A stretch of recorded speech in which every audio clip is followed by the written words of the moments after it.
Hey, who doesn't like a cold beer every now and then? We all have our favorites. There's ales, stouts, lagers, porters. Now the latest craze is ready-to-drink cocktails and seltzers. How do you make sense of it all? Well, it's a good thing we have the gurus from Katcef Brothers to sort it all out. Sit back, relax, eavesdrop for a bit as we talk about the latest beers, seltzers, cocktails, and the best local events that need to be on your calendar. You ready? Let's get to it. All right, I'm loving going out to location here, and we're down here at the Boatyard Bar and Grill at 4th and Severn with the all sorts of gurus from Katcef Brothers talking beer and RTD, which for those that aren't in the know is ready to drink. I'm learning my lingo here, but also joining us today is Kevin Schendel, who's the general manager of Boatyard Bar and Grill. So how are you guys doing today, man? Good morning. Great to see you. Good. Well, I tell you, man. We have a newbie. We have to introduce the newbie here. Ben Thomas, who is the guru of ready to drink. Is that your official title? Is that what it says on the business card? Yeah, it'd be a lot nicer if that was, but I think beyond beer manager, but pretty much guru of RTDs, yeah.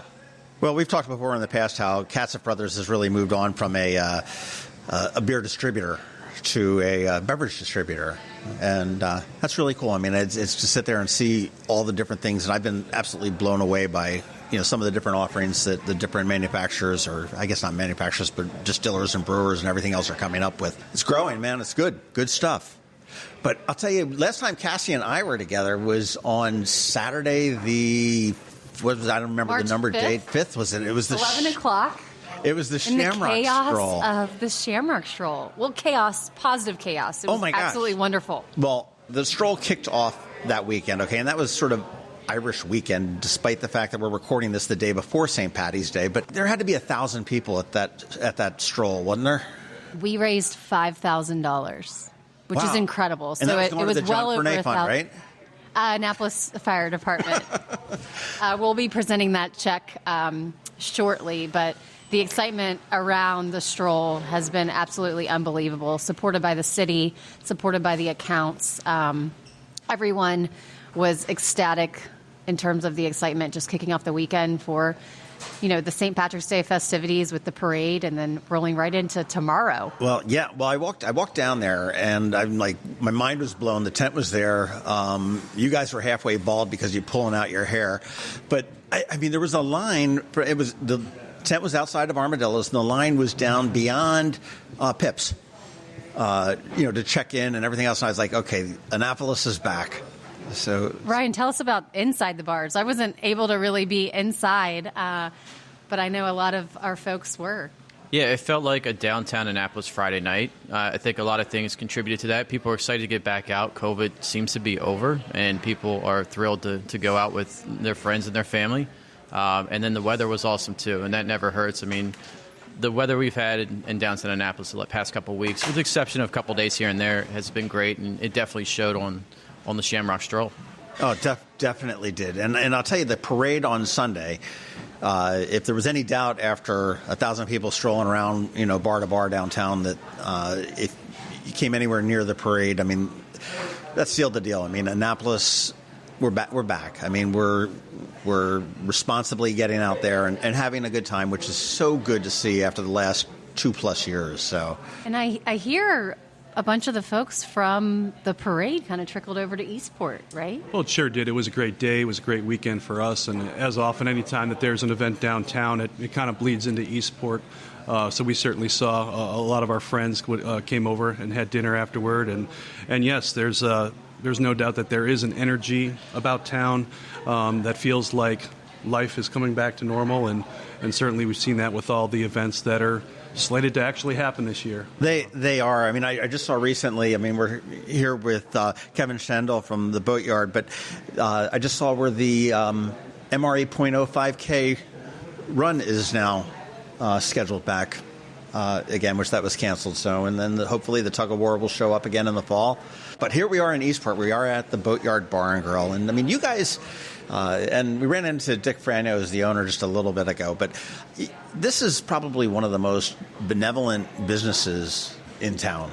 I mean, you're donating a percentage of your sales to, I can't remember the name, but there was a the Save the Bay. 1% for the Planet is Yeah. the overall group under Patagonia is where that started. So then Dick decided to, when he opened the Boatyard over 20 years ago, that giving back to the local community was going to be a big part of what the Boatyard did. And so now we have 4 lifestyle events, and we've had a long partnership with Katcef Brothers on these events. And to total, the Boatyard's raised over $5 million for our 4 lifestyle events that we host every year. That's unbelievable. That's unbelievable. That truly is. Well, I mean, you're talking about your different events, okay? And these aren't just an event. These are events that have a broader scope of what Annapolis really is, and the celebrations are on the Chesapeake Bay. So if you want to go ahead and share, you've got. the ones. I guess up first, you probably got most currently is May 1st. You've got the fishing tournament, the opening day from Rockfish. And that is, in the past, it's actually been the same day as the croquet match, but I don't think that's happening this year. Yeah, they didn't line up this year, and the one change for us is this event has always been on a Saturday, typically in the middle of April. Maryland DNR has moved back the date of opening day Rockfish tournament, so that will be Sunday, May 1st this year. So that'll be a little bit of a change for us, but it's always, we always consider it now a rite of spring. Encourage everybody to get out with their families, get their boats in the water, do a catch and release tournament, and of course, for a great cause. I'd say the excitement surrounding that is pretty amazing. I mean, because the house right next door, you've got the way in and everything else, but the parking lot out in front is just, jam packed with entertainment and music, and obviously, plenty to drink and have a good time with. So, I mean, that's one of your huge events that you guys do. The next in the back parking lot too. So there's a big bar in the back parking lot where we'll be handing out Bud Lights and Devil's Backbone crab cakes and football, I believe, as well as a new product that we are featuring, Hopetown Vodka from King Spirits. So we'll be doing a fun little cocktail with them, and I'll let Kevin share a little bit more about the event. Well, yeah, I mean, first of all, the event is a great event. It usually brings out over 1,000 people right on site at the Boatyard. Great live music, great grilled food. But more importantly, it goes to benefit 3 of our charities that are near and dear to us, the first being the Chesapeake Bay Foundation, the second one being the Annapolis Youth Fishing Camp, and also benefits Coastal Conservation Association of Maryland. The Boatyard has some sayings like fishing with friends, sailing with kids, and of course, a healthier bay. So that kind of encapsulates why we donate to I believe I heard that on WRNR. It is part of our saying, absolutely. I remember I had a friend of mine that showed up here on the Rockfish tournament day and just had planned to come to the Boatyard for lunch. And that didn't work out too well. She came in and she's like, what did I walk into? And she said, I need to do it again, though, because it was great. And while the restaurant still is open inside, while we're partying outside, it does tend, the energy of that event tends to draw everybody outside, and it's... without a doubt it does. And then, we've got Bands in the Sand that's coming up in June, and we're going to be talking with the Chesapeake Bay Foundation very shortly to announce the headliner for that. So that's kind of exciting, but that's... and that, for those that haven't been, I mean, this is the casual social event of the year in Annapolis. It truly is. It is one of those events where you are out on the beach, on the bay, encompassing exactly what Annapolis is. And Absolutely. So that's going to be June 11th this year. I'm glad to be doing that again. And it always just turns into a magical evening for between the beach, the food, and the headliner this year, which is going to be great, which I'll let them announce it. But right. Well, I know. Playing also, you've got Jawworks, Chris Jacobs, and Misspent Youth is going to close out the night like they always do. Chris Jacobson, that makes me excited. Yeah. So it's going to be pretty amazing. It's a pretty amazing night. And one thing I love about this is that how you can come. I mean, if you live down in Bay Ridge or something like that, okay, walk in. You can do the little shuttle in if you park remotely. You can bike in, and you can boat in, which is really kind of cool, right down there. But you guys have been the lead sponsor on that for... It was. You started it. Yeah, the whole thing started with Dick Fragno was strolling along the beach out there with the former president, Will Baker, and said, this is the perfect spot to have a party in Annapolis. We got to take advantage of it, and that's how Boatyard became that's like a standard line for Fragno, isn't it? It is a standard line. This is a place for a party. Absolutely. I think we need a party here. There's not one. Yeah, and look what it's turned into. I remember the first year we did it. It was basically we set up some tables out on the beach with some bottles, and by the end of the night, the tables had sunk down into the beach, and so we learned a lot that first year, and now 20 years later, what it's become, professional stage, professional lighting. Professional musicians. It's bigger bar. Yeah, bigger bars and greater sponsorships and a greater give back to the community. Yeah. And what do they've got probably like 2,500 or so. That usually around 1,600 to 1,700 on that. Okay, a little bit less than that, but and Kevin, you said it turns into a magical night because that's really not an exaggeration. It truly, truly does, especially if you get like a moon out there or something like that, and the weather really cooperates. And, you're on the sand. I mean, it's casual. I mean, it's, flip-flops, if that, bare feet. And it's just a wonderful, wonderful night. And, I mean, you guys with Katcef Brothers have been in there from day one as well. So there's plenty to drink, plenty of fun. So you want to go to cbf.org for tickets. They aren't on sale yet, but they will be on sale in just a little bit when they announce who the headliner will be. So that's exciting. And I don't think they've got a date for you guys, but you guys also sponsor the Boatyard Beach Bash down at the Annapolis Maritime Museum and Park. I'm not sure if it's in ink yet, but it's been penciled in for September 10th, and we're still going to wait and see on that. But we've always been involved down there. That's the Boatyard Beach Bash, where the Coral Reefers always come and play, and that's Jimmy Buffett's band. And so that's always also another extremely magical event right on the water. It's a perfect evening, wonderful island music. Another great party. Right? Absolutely. No, it really does. Let's talk a little bit about your food here, man. Your food at the Boatyard is fantastic. I mean, it's not. I don't want to say high end. That's not the right. I mean, it's definitely quality, but I mean, it's not. It's not fine dining. There's no white tablecloths, but there's nothing on the menu that's horrible in this. I mean, I'm partial to the club sandwich, but you guys have just really made yourself into a staple, and this is your 20. How long have you been? Yeah, we celebrated our 20th anniversary last year, a little bit subdued with COVID. We didn't quite have the celebration we wanted to. We wanted to have, a big blowout in Dick Franio style like we always do. But so we're in our 21st year, and it's been a wild ride. I mean, Boatyard is an evolution. It's an idea from Dick that started 20 years ago, and to see where it's grown and where it's become. It's been a wonderful ride. So I think one of the reasons we've been successful is we have a lot of our staff members that have just been with us a long time. Our former chef executive George Betts was here 17 years.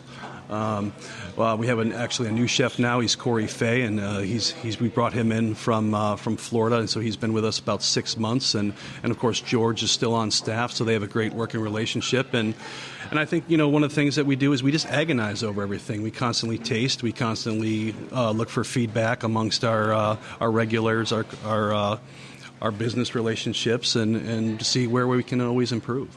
And well, this used to be Patton's, right? Actually, Patton's used to be down where Ruth Chris is. Okay. So no, I'm sorry. You have to edit that out. I'm wrong. Yes, you are correct. This did used to be Patton's Pub. And then 25 years ago. And that was Marmaduke's was down. That's correct. Down the road. Thank you. Okay, because I know I never got to Patton's Pub when I moved down into the area, but I know the Boatyard opened up shortly thereafter, and you went through the expansion. I mean, you ended up buying Leon's barbershop next door, and that was just a great addition here. Your breakfast here are wonderful. I've had breakfast with Kevin from the Eastport Oyster Boys a couple times. We come in and we'll shoot the breeze for breakfast, and it's just a wonderful place. But I mean, you guys done an incredible job with it. And thank you. Dick could really celebrate a 21st birthday. He's about the partying and the events. Why not celebrate 21? Yeah, everybody has a party for their 21st. That's true. Absolutely. I feel like the biggest party of your life is usually 21 and then 40. So 21 Boatyard. This is the year. We'll have to get in the conference room and start drawing it up. I'm ready. All right. We talked about the Bands in the Sand in the Annapolis Maritime Museum, and I mean that's also a great organization here. And I mean they've got Tides and Tunes is getting ready to start up too in June, and that goes through about the middle of August. And Katcef will be there as well. And for those that aren't aware, Tides and Tunes is a pseudo-free concert series that goes in. I mean, it is free. You can walk in. There's no charge to it. They do ask for a donation, which everybody should be more than willing to give a donation to help what the Annapolis Maritime Museum and Park does. But that goes through about mid-August. Their first big event, I guess, is coming up this Saturday, which is, if you don't have tickets, you're not going anyhow. But that's the oyster roast and sock burning, which is the harbinger of spring. That's the official kickoff for spring here in the Annapolis area. And then, speaking of spring, we've got spring products. Yeah. RTDs. So what's the big thing this year? I know several years ago it was all about coming into spring and the summer. It was the what was the natural light? It was the Natter Days. My favorite, the strawberry lemonade. But so what's what are we going to be drinking as we're burning our socks, or maybe going to the Tides and Tunes, or partying in the sand without our flip-flops? Yeah. So we have Cutwater has a few new things. The two that are out right now. But they keep doing new things, man. They're on fire. Yeah. Or as Bill would say, en fuego. Yeah, innovation seems to be really, really top of mind for them. And the two that they have are really fantastic items. So they have the Cutwater Rum Mojito variety pack, which has your classic rum mint mojito, but it also has a passion fruit guava mojito and a mango watermelon mojito as well, too. Ooh. So two other fantastic flavors to the classic.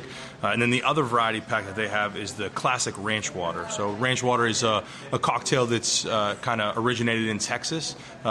Started out with some Blanco tequila, some Topo Chico, lime, and salt.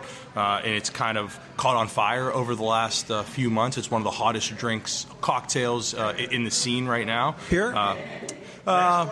Yeah, so maybe I was not. just going to say, Kevin, what do you think about ranch water? I'm like thinking here, Texas-style fresh ranch from water Detroit. in the Boatyard? Well, hey, I mean, I love tequila. I love Topo Chico. I mean, where can you go wrong? And these ready-to-go cocktails seem to be where everybody's going. So Yeah, 100%. And it's, tequila is such a huge category right now just overall, and they're very light, very refreshing, which, going into the spring, summer season is really where everyone wants to be at. So, the three that they have in there is the lime, the watermelon, and the prickly pear ranch water. So you'll see those, both of those out in stores right now. And then the last one that Cutwater has is their pineapple margarita. So getting into April, into Cinco season. Oh, that sounds nice. Right? And so they've done a fantastic job with some of their other margaritas, peach, strawberry, and now kind of moving into mango and moving into the pineapple now. So really excited to see that spring and summer flavor. My mind is still blown with all the different flavors and the different experiments, if you will, that everybody is doing with alcohol. It's Sounds like watermelon might be the flavor of spring. Is that watermelon and pineapple again? Is that how you feel the flavors are? Yeah, it definitely seems like they are starting to come around a lot more. I think those grapefruit, but we've kind of seen a few different ones. And on the same subject of more newer items that are coming, we actually have a newer brand to the Katcef portfolio, which is Neutral. It is the #1 selling RTD in Canada, and it's just starting to kind of come over the border in the past few months. Okay. And their newest variety pack that they've come out with is a lemonade variety pack, right? So 4 different. So maybe it's lemonade. Yeah. Yes. Yeah. I mean, lemonade is the #1 vodka flavor. Right now it's driving more than half of the vodka growth. And the 4 they have is the I classic. can thank the lemon drops from my high school days. Yes, yeah. It's making a comeback now. Yeah. So classic lemonade, strawberry lemonade, peach lemonade, and blackberry lemonade. Ryan might be able to talk on this too, but I have personally got to try the classic lemonade at home, and it is absolutely fantastic. The liquid is just great. I think you all may have got to try some of the other ones too. Yeah, actually the original variety pack is my favorite because it was at the Shamrock Stroll, and if you pour the actual, a lot of seltzers, you pour them, they come out clear. With Neutral, a lot of these, a red tint to the strawberry, it's like, how do they do that in a seltzer water? And it just looks great. It tastes great. And, yeah, we had a plenty of those in the Shamrock Stroll a couple Saturdays ago. So, And that's coming from the beer guy. That's coming from the beer guy. Hey, if it tastes good, I'll drink it. I'll try it once. So Yeah. Well, when you talk about seltzer versus the, vodka seltzers the vodka seltzer, they're actually using real juice, which is probably what the coloring is, right?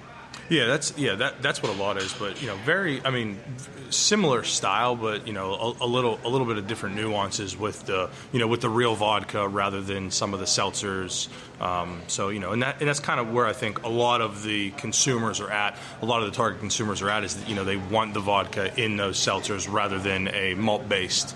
Really looking for those vodka based seltzers. Any cool new beers coming out that we need to put in our coolers? I don't even know where to start. There's so many new. Juicy Magic. Yeah, it's here at the Boatyard. There's a lot of good beers here at the Boatyard. What, DC Magic? Juicy Magic. It's hazy IPA, right? Hot category. We just brought that in on tap, so we're expecting to do a lot with that this year.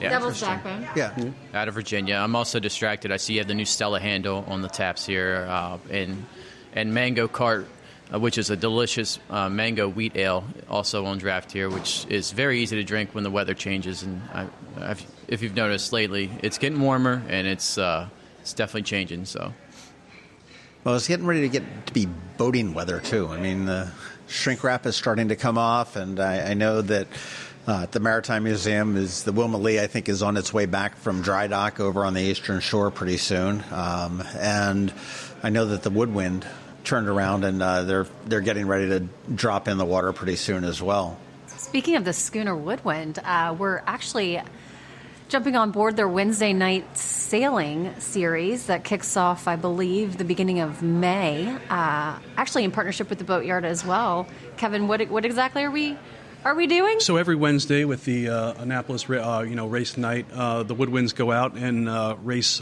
side by side, and we've partnered with them so that anyone that purchases a ticket and goes out and sails on the Woodwind is welcome to come over to the Boatyard after they get done off the boat, and they get a free complimentary cocktail from Devil's Backbone with the purchase of their dinner. That's cool. So, like the pretend sailors like me that just go out and for the ride can come back here and pretend I'm a real sailor. And the beautiful part about it is we're still filming all the races, and then we show them here at the Boatyard. So if you're out on the water, you can come back and watch on the screens the races. And let's mention that real quickly, because the Wednesday night sailing races are a thing in Annapolis, okay? And people that aren't from here are like, what's all this hubbub about? I mean, it is the thing. And very early on, probably the second most popular thing that Dick says is, hey, we probably need a boat for this. So we've got a boat to film these races. I mean, it's the Boatyard boat out there. You've got the TV crews up there. You've got I would call it a tuna tower if it was a fishing boat, but you've got a tower up there where you're, videotaping the races. By the time the sailors get back in, they get their boats all secure and everything else, and they stumble their way back over here to the Boatyard. That night's another Devil's Backbone Orange Smash. Yeah.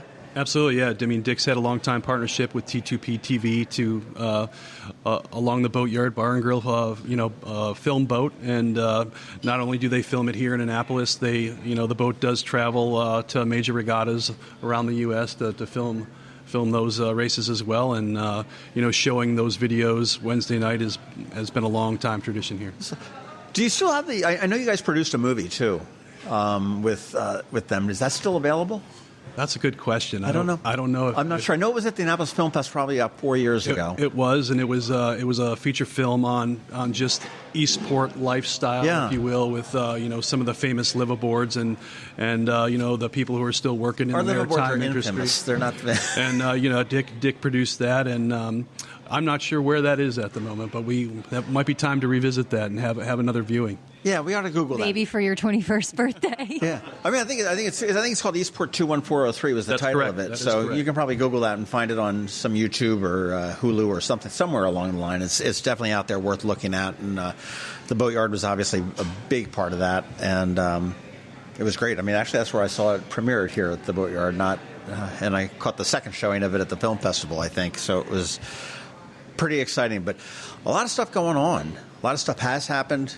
The starting gun, I guess, has gone off with the Shamrock Stroll. What are you guys going to do next year? Next year is the 9th year, right? You've got 2 more years to plan for a big Shamrock Stroll. Let's get through 2022 first. I want to plan another event with Kevin. Sounds like a plan. Well, I want to thank Kevin Schendel, who is the general manager of the Boatyard Bar and Grill, for joining us. I want to make sure that you come down to the Boatyard Bar and Grill and take advantage of their food and the opening day of Rockfish Tournament and all the different events that they do sponsor. And you don't have to look very hard when you see any event going on around town.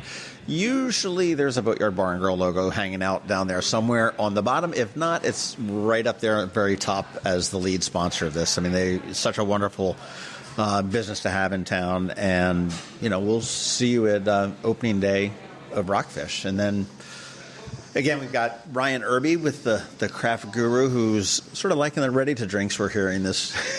We have a lot of offerings, and I like a lot of them. It's like, I can't lie.